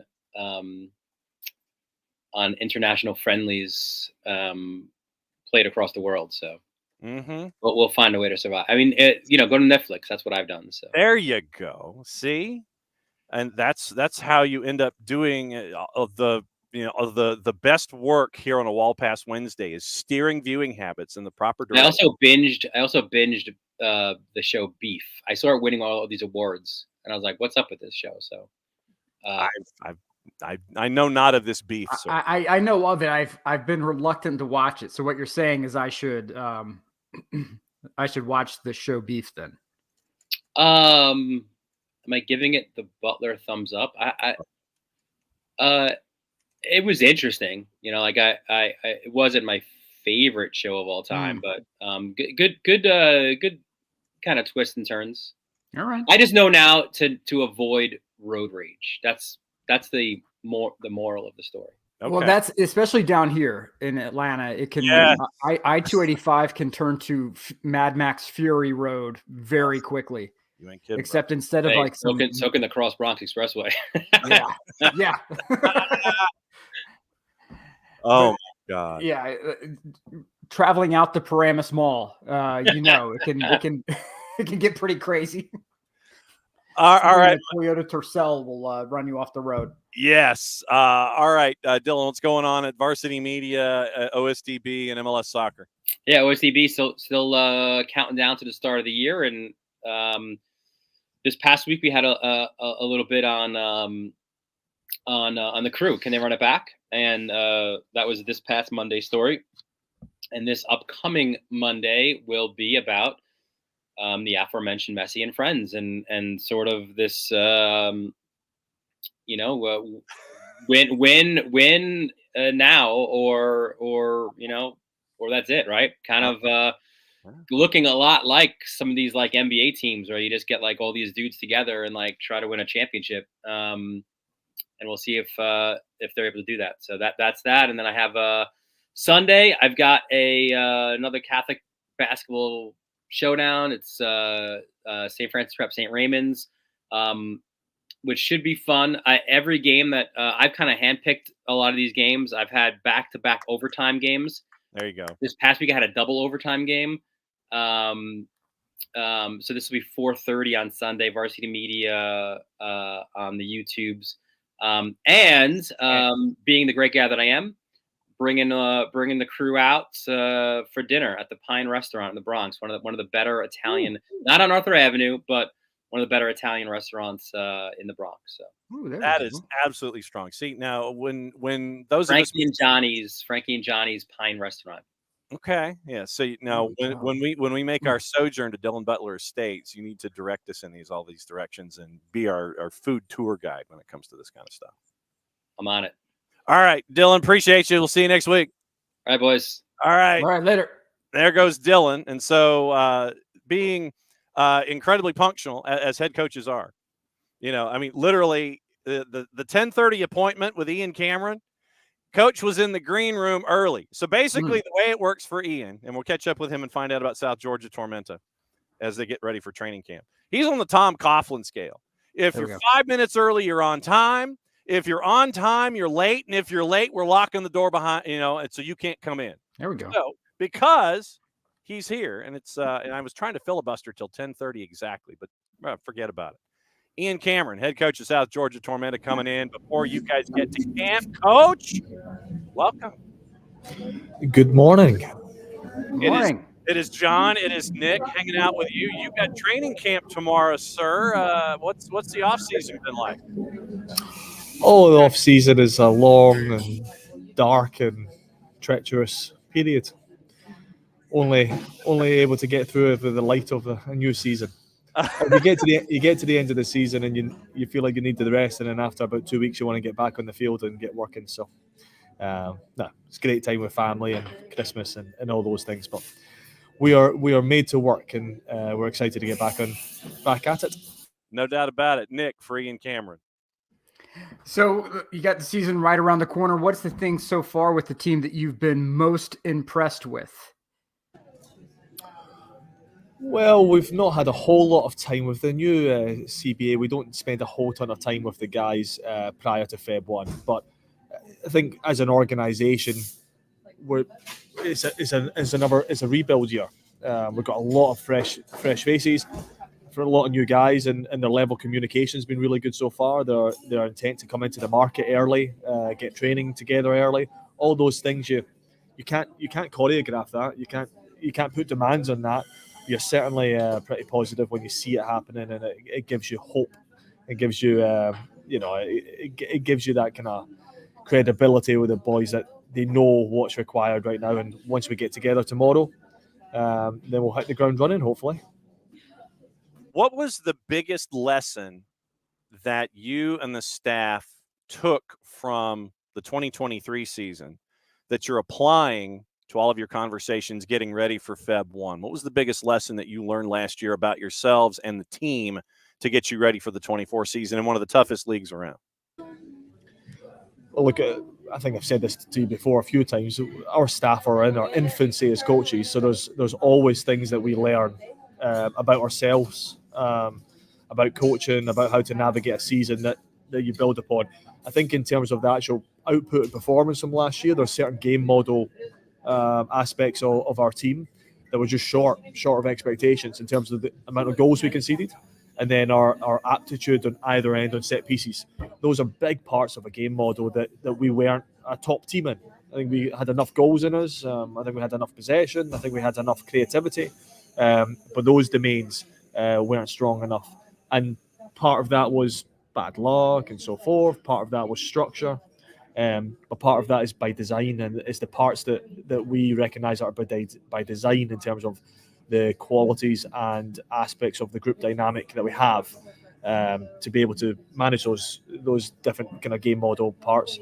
Those were missing last year, and we've made strides this year in terms of the composition of the squad to try to rectify them best we can. Now, it's on paper we will be much stronger in set pieces, both ends. On paper we'll be stronger defensively, and on paper we'll hopefully score as many goals, which, on paper then we should be in the top 4, but that's yet to be proved. But those are certainly dynamics that were missing last year that we've had to address to make sure that we're not limiting our potential to just our output of goals or just certain ways of being creative. And there's lots of ways to win games, and we were just missing in too many departments last year. A question, and this is sort of a larger coaching question, not just specifically for your squad, but as a coach, as a leader at this part of the season. I think part of it is trying to get buy-in, right? And trying to get, hey, look, a lot of fresh faces, buy into our system, believe in what we're doing. As a manager, as a leader, how do you convince people to buy in, these new fresh faces, to the philosophy and the process that you're trying to build down there? Yeah, I don't mean to get boiled down to semantics. I go back and forth on the term buy-in. I mean, it's something that's used a lot. I don't know if I quite agree with that terminology necessarily, but the grander scale of it is we have to have a common way of working, and we have to have a real understanding of what we're trying to achieve on the field together. And those things takes time. But on the front end, it's got to be a lot of, in the front end, it's a little bit more autocratic because the guys have got to get used to what the coaching staff want and to employ on the field. But to do that, our kind of methodology is if we can program them and come to a real understanding and seduce them to what we are wanting the group to exhibit on the field, and if we can put a lot of work into that, then that's 70% of the game. Then the other 30% of the game is their freedom and their creativity. But that comes to fruition and becomes more fluid when they're really given a strong foundation. And it's the foundational aspects of what we want to employ in the field that we have to put the most work in on the front end of the season. And there's no shortcuts to it. It's being on the training ground, having consistency in our habits, consistency in our message to the players, them getting us building the credibility with them by us being the example of exactly what we are looking for, and then holding the accountability. So we have to have a clear vision of what we're trying to do, a vision of success.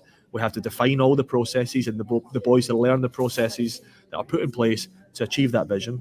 And then comes the tough part, the day-to-day accountability, to make sure that we're sticking to the tasks that we've set for ourselves. So that's the process that we start to undertake. And in that, some guys just follow it blindly. Some guys need a little bit more seduction. Some guys have more questions. So you learn those personalities. And that's the fun part of what we're about to enter in the next 4-5 weeks of preseason prior to opening up against Fuego. Ian Cameron, head coach of South Georgia Tormenta, hanging out with us here on SDH on a Wall Pass Wednesday. Since we're in the coaching element, one of our watchers, listeners, is down in Charleston, and he wanted to know if you learned a lot from John Milracy, the former head coach at Tormenta, when it came to figuring out your stylistics and things like that. Who were some of your role models when you were growing into the coach that you are, and who do you have on speed dial when you have questions? And there's no question that the experience with John was formative in my career. I got to watch the staff from the outside for a year when I was a USL2 coach, and then came in to work with them for a year, which was great.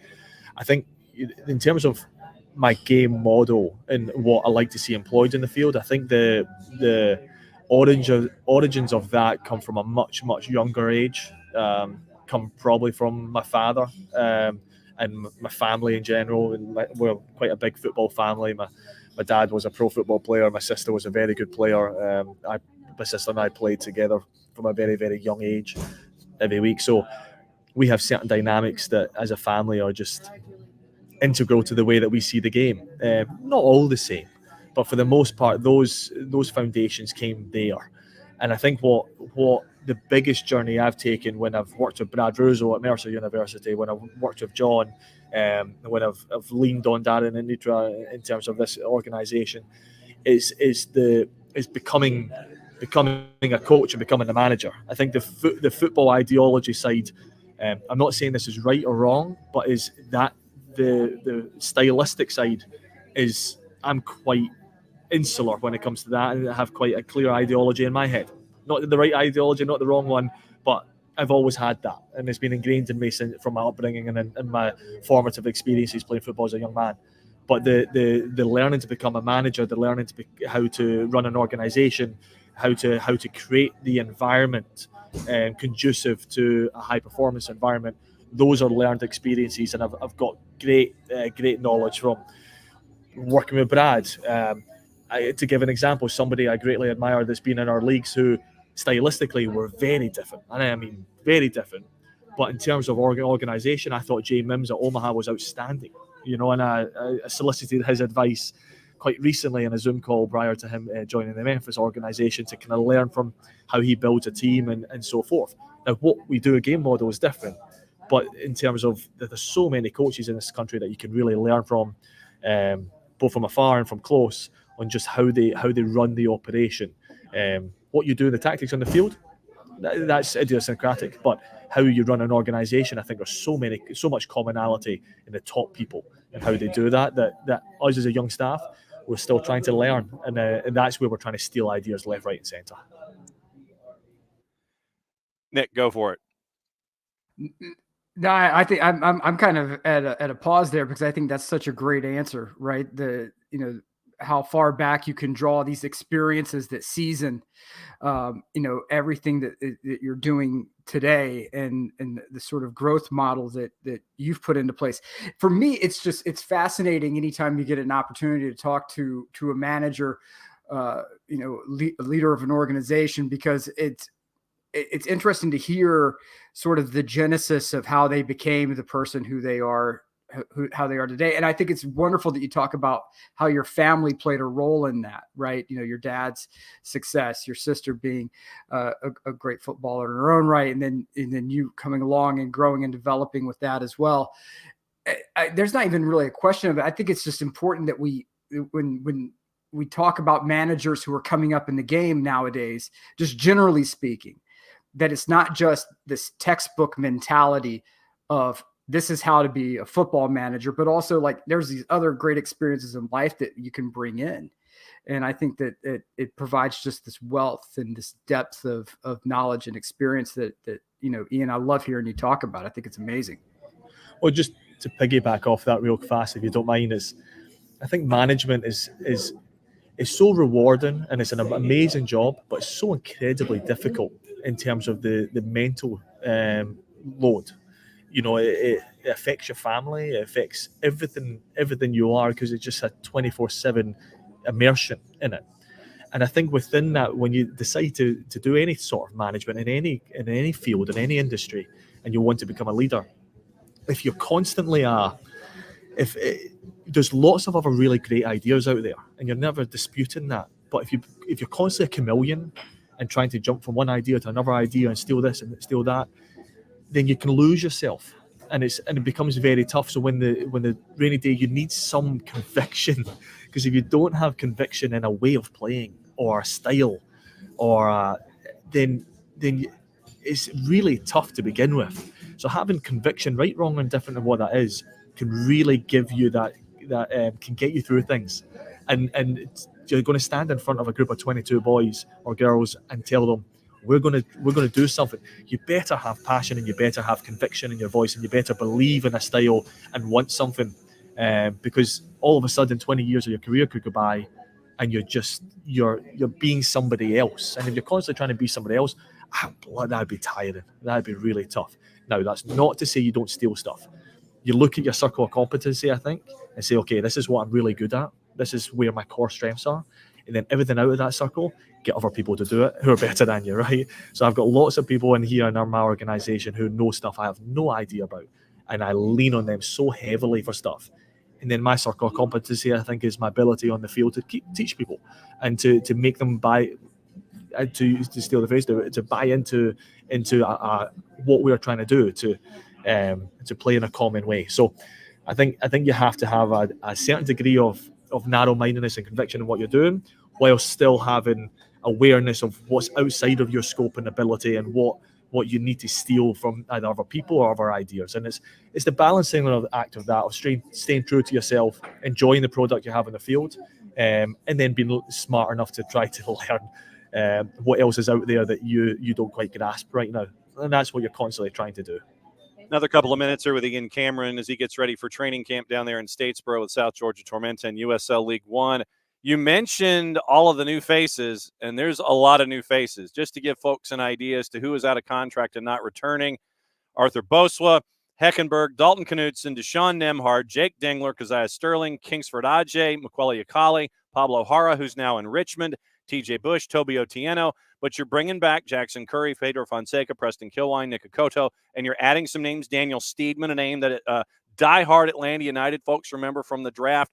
Where is the roster assembly right now? Do you still have some spots that you're trying to bring in? Are you bringing in the trialist family? How are things shaking out right now with the roster here in 24?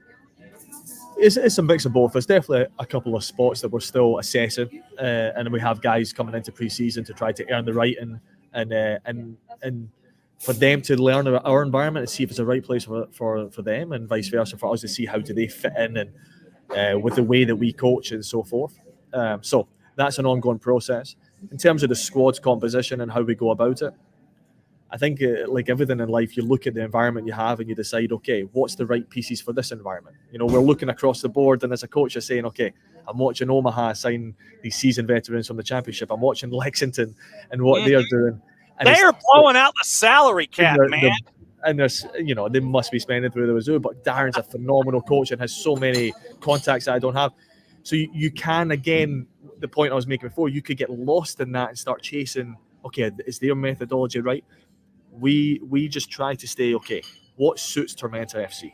We are a farm school for young talent. We add in a couple of older players that can give us the maturity and help us with the game model. But our niche is young, up-and-coming players who are striving to fulfill their potential and one day will move on to bigger leagues. That is our model. So while it's enticing to look at the way other teams do it and how much experience Greenville are returning and how much experience they have on their bench, I can't simulate that. I don't have Rick's experience. I don't have his know-how. I'm just young and dumb and have enthusiasm. And I need players who are young and dumb and have enthusiasm. And we're going to jump on a bus together and we're going to go on a journey together. And we might not take all the right turns and we might not have all the schematics laid out, but we'll have a hell of a lot of energy and we'll play a brand of football that's exciting and invigorating. And I will put out there, the last time we rebuilt a squad, the organisation did a really nice job and had some silverware at the end of the year. And we're going to trust that process to do it. And I don't think we'll win the pre-season ballads in terms of the names and so forth that we acquire. But we are looking for young guys who we see great potential in, that we think if we cultivate, allow them to blossom, I think it could be something pretty cool that'll be on the field in terms of wearing the Tormenta crest. No doubt about it. Jake's back on a 1-year deal, and there are some names that you're going to have to learn about this roster coming up in 2024. Coach, enjoy training camp. I know that you're itching. You and the staff are itching to get back to it and get everything squared away for 2024. Thanks for coming on the day before. You're like, this is like your -1 press conference opportunity before everything hits on Thursday. As always, Ian, great to have you on here on SDH on the morning show. Good luck tomorrow, and obviously we'll be keeping an eye on training camp and getting ready because season will be here before we know it. Thank you both, and thanks for the continued exposure you give USL One. It's a great product, and you guys help elevate the league in general. So we're looking forward to another great season. All right, thanks, Ian. Ian is out the door. He's got Nick. He's got the car wash, man. He's got to get to getting for training camp to start tomorrow. I mean, it's going to be interesting with Tormenta. They brought in a couple of players. They signed Callum Stretch to a 1-year deal with an option for 25. You're going to have to do some homework. Sebastian Vivas on a 1-year deal with an option. And Daniel Steedman, Connor Doyle's on a 2-year deal, but Daniel Steedman was a name that folks are instantly, at least up here in Atlanta, going to draw to because of the time that he spent with the Twos. There's a drawing card up here in this part of the state when it comes to Statesboro and what they're getting ready for in 2024. You know what I like about his answers, and I'm not just saying that because we try to feature Tormenta and it's just a great org, but I love the fact that it reminds me, and they're two very different people, but there was an SEC coach who used to be the coach for Mississippi State, and we were interviewing him at SEC Media Days, and we said, Coach, how do you compete? You've got LSU in your backyard, you got Alabama over here, and they're getting players that they helicopter in, they fly jets in. And the coach said, Nick, we draw a circle around Starkville. Mm-hmm. And we find any bit of talent we can. We leave no stone unturned here. We're not trying to convince people to come to Starkville. It's probably not going to happen. But we understand the bed of talent we have here, and it's good. And so we work that. And I think for Mr. Cameron to sit there and just take a look at the landscape and say, you know what, we aren't trying to financially blow the doors off like some other teams are. That's, we'd probably lose ourselves in the process. We grow players here and get them ready for the next level. I think that's it's very wise for him to survey the landscape like that and to really just acknowledge, okay, here's who we are, here's what we do, and here's how we win. And that's, you're not finding a lot of managers to do that. And the reason why I asked the question about leadership is that when you do have a new management team, right? Corporate, sporting, whatever. It is easy to lose yourself in trying to be something you're not, or to try to have this kind of really insane, I'm not going to say like this psychotic belief, but you can be a realist and at the same time see things that maybe other people don't see, right? Like Dan Campbell up in Detroit. Yep. Everybody made fun of Dan Campbell, like, who is this idiot talking about eating kneecaps and everything? And they were the Detroit Lions, one game away from the Super Bowl. Yep. And if you look at the success that Tormenta has had previously, you have this coaching staff that, is, as Ian Cameron said, in its infancy. It's interesting to hear his belief in how he, what he sees Tormenta as, what he sees the league landscape, and what he sees as the future of his team. I think that's very, very interesting. Going through the rest of the news and all the transfers, and obviously we'll keep an eye on what's going on. He mentioned USL League One. We mentioned Lexington specifically. You bring in Cameron Lancaster from Lou City, and Cameron Lancaster, known in USL Championship from being one of the most prolific goal scorers there. And so, by the way, Lex is going to bring in Cameron Lancaster to help things out this season as a League One striker. You want to talk about the leader in the clubhouse right now for goals scored?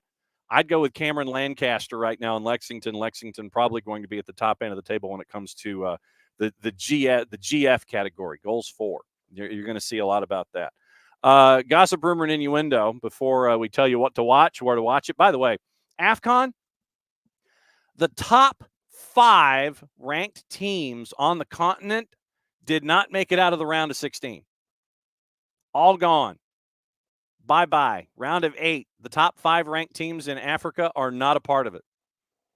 The home team is. Insert thought here. Telegraph. Telegraph, not one to mince words. By the way, former Sheffield United manager Paul Heckingbottom has been banned from driving for 6 months, Nick. And here's their punchline in the lead. After accumulating more points on his license than he won in the Premier League this season. Good God almighty. Whew. Whew. Okay. Heckingbottom was disqualified for having 12 points on his license and insisted his hunt for a new job would be impacted by the penalty. He was sacked at Bramall Lane last month after picking up 5 points in the first 14 games for Sheffield United. Sheffield Magistrates Court heard he was caught driving 57 in a temporary 50 on the M1 by a mobile speed camera on July 15th last year. He pleaded guilty to speeding, was fined a little over £1,500. But he made an exceptional hardship application to be spared a ban during his court appearance, pleading that a ban could impact his future job prospects. He told the court, quote, "Between now and the next 5 months is when football manager jobs become available. You can gain or lose a job at the drop of a hat. It can be a phone call. You never know when an opportunity will arise. Disqualification will outright stop me getting a job because of the competitive nature of the market." Heckingbottom confirmed he was not employed when he was examined by his solicitor and said he was currently, quote, "a stay-at-home dad," end quote.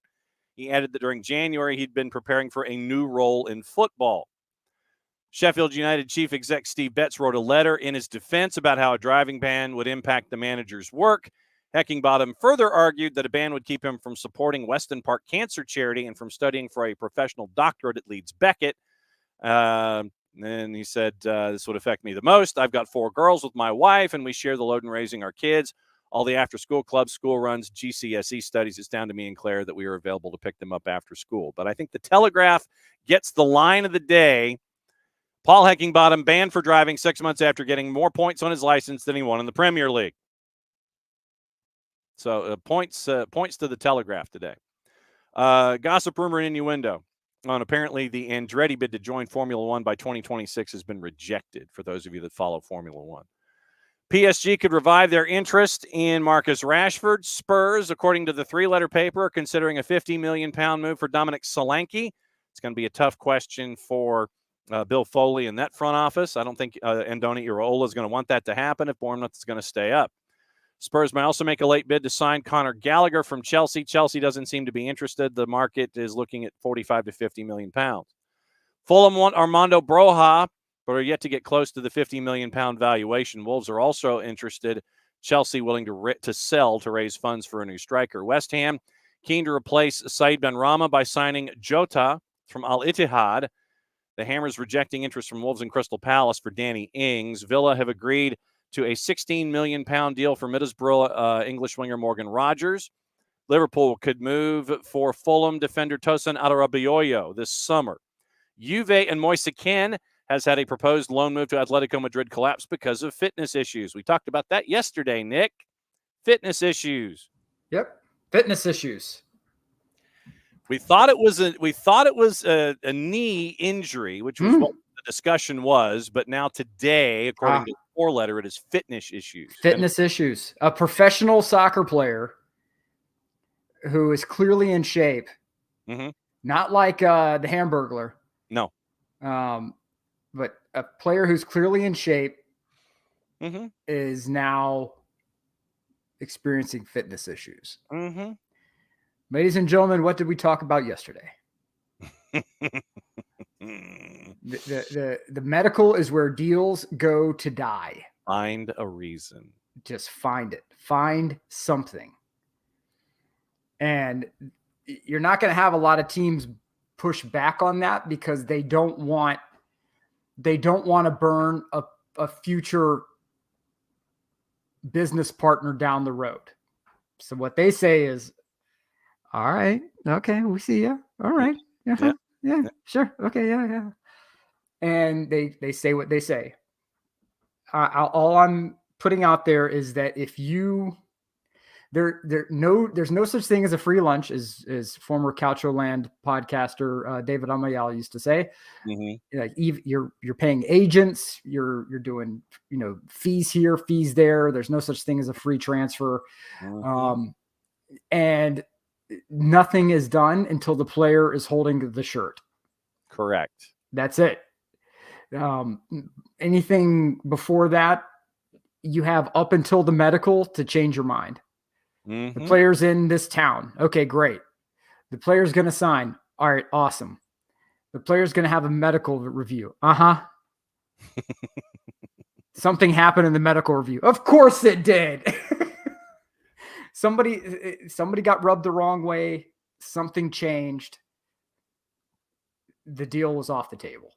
And so it got done in medical. You don't want the business side of things to be public on that because you don't want Atleti to say, hey, you clowns changed something last minute. We're not doing this. Or an agent be problematic, right? Because the agent suddenly doubled their fee. Now both teams are kind of like, well, what do? We can't piss the agent off. He won't send any players here. So just say it died in medical. Just say it died in medical. So, I promise you, there are a lot of shows that will throw a lot of hippo poop your way. This show is one that will give you the very realistic, problematic scenarios as they exist, not some kind of crazy UFO stuff. We're not going to stare at the pile of hippo poop and go, oh, that's a pile of hippo poop. We're going to grab the shovel. Right. It would be easy to put the blame on Juve. It would be easy to put the blame on Atleti. It would be easy to put the blame on the agent, but it can also be a combination of all three. Or maybe the player walked in and got a weird vibe and said, nope. Okay, well, how do we end this? The player's kind of having second thoughts and just find something in medical. Oh my arm. Yeah. And next week he'll be right as rain. Yeah. Strange how that'll work. Bayern Munich want Granada's winger Brian Zaragoza. Granada close to finalizing a loan deal for Facundo Pellistri from Manchester United. We mentioned the Mangala deal with the four-letter paper and with the Athletic. Lyon pushing to agree to a £30 million move for Mangala. Manchester United hope to appoint a director of football in the next few days before a summer purge in the recruitment department. Fulham, Palace, and Forest have all been put off by a move for Trevor Chalobah by Chelsea's £25 million price tag. West Ham have turned down an inquiry from Crystal Palace for defender Ben Johnson, who's out of contract. Brighton have opened talks with Spurs over a loan move on midfielder Brian Heel. It's the four-letter paper. Take the information at your own peril. Manchester United and Amad Diallo keen to return to Sunderland on loan till the end of the year and approach senior figures at Old Trafford to try to push that through. Leicester City will not sell midfielder Kieran Dewsbury Hall. 30 to 40 million have been on the board. Leicester still says no. Interest from Brighton, Brentford, Fulham, and Arsenal. Arsenal's 19-year-old English midfielder Bradley Ibrahim set to join Hertha Berlin, according to Fabrizio Romano. Singer Robbie Williams is preparing a bid to buy League One club Port Vale. It's from the three-letter paper. Now, Dell and then D. Graham have been discussing Reyna all morning. So Dell says, didn't know Reyna signed a new deal at Dortmund until June of 26. Does that mean Dortmund rates him and think he could still be in their future plans? D. Graham posits if he does well at Forest, he'll have transfer value. That's what they want. If he fails, he'll have value when the contract expires. Nailed it. That's it. That's all it is. It's there. A player has value in a couple of different ways. One is their on-field play, right? That's one key way they have value. And then their name. How marketable are they? What's their brand? Mm-hmm. And if you have a brand that is, has access to the American market, there will be people who will be in play. Teams around Europe saw, the American response with Christian Pulisic, right? They saw the buy-in whenever he went to Milan. They see the numbers that are coming out of Milan on shirt sales and social media hits. Mm-hmm. Social media hits, while some people may think that means nothing, whenever you have advertisers who, they like price per click gets factored in, mm-hmm. those social media numbers start to mean something, right? Because then they can go to advertisers and be like, hey, Bulgari, we have, we had, 15% increase in our social media by getting this player. That means your price to advertise with us is going up. Oh, okay, great. More money for the club. And the company doesn't care. The ad agency doesn't care because they know that the numbers are there to back it. What this is for Dortmund is they're hoping that Gio gets his stuff sorted at Forest. Yeah. Maybe gets a little humbled. Maybe daddy and mommy stop helicoptering and start watching as loved ones in the stands, as opposed to being, mixed in inseparably from the business aspect of what goes on with their son. If all those things work and he comes back and he's a better player on and off the field, and, the Reynas are easier to deal with as a result of this, mm-hmm. Great. Marvelous. In the event that it doesn't work out that way and he balls out of control at Forest and some other club comes in and says, we'll take him. Mm-hmm. Great. Here's the money. And, this is what it's going to cost you. And it's a win-win-win for them. It's smart business. And the Reynas the Reynas infuriated me with the whole 3GB deal. Mm-hmm. Right. And that blew my mind. I understand you want to protect your kid. I do. I've got two, right? I've got a 14-year-old and a 7-year-old. And whenever your kid gets cut from a roster, whenever your kid gets denied the part in a play or a dance or whatever, there's a part of you that wants to go in and just go John Wick, mm-hmm. Take a flamethrower to the place. Yeah. But you also have to understand that you have to take a step back, right? If your kid has not been discriminated against, if your kid has not been, and I mean, really look at this and say, okay, my kid has not been singled out as being a bad apple. My kid tried their best. And sometimes it just isn't good enough, right? It's like the line from the movie Deep Impact. God hears all prayers, even if sometimes the answer is no. Yeah. Right. And I think that's what we need to understand. Gio, I have no problem with Gio as a player. You see Gio on the field. And remember, I'm an Italian national team fan. Watching Gio on the field, I'm like, man, that kid's, he's got it. Right. But Gio has to be strong enough, and this is very hard, to tell mom and dad to back the blank up. Uh-huh. Because the 3GB deal where Berhalter has Reina come to the World Cup and tells Gio, look, you're not going to get a ton of playing time. Claudio should have been able to see what Greg was doing, or at least had the stones to ask Greg, right?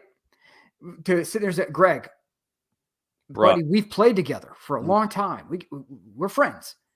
Can you tell me why you told Gio he's not going to get playing time?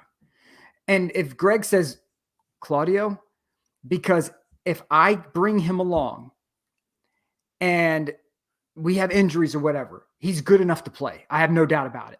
But he's also very young, and the World Cup can be very overwhelming. And to bring him and sort of slowly immerse him into this environment where there's the media scrutiny, where there's the demands, where there's the travel, the sort of very Spartan existence that is going to be here for a month. This is a great opportunity for him to learn and immerse himself in this. So when it is his time to be the man, he's 100% ready. And Claudio could be like, okay, great.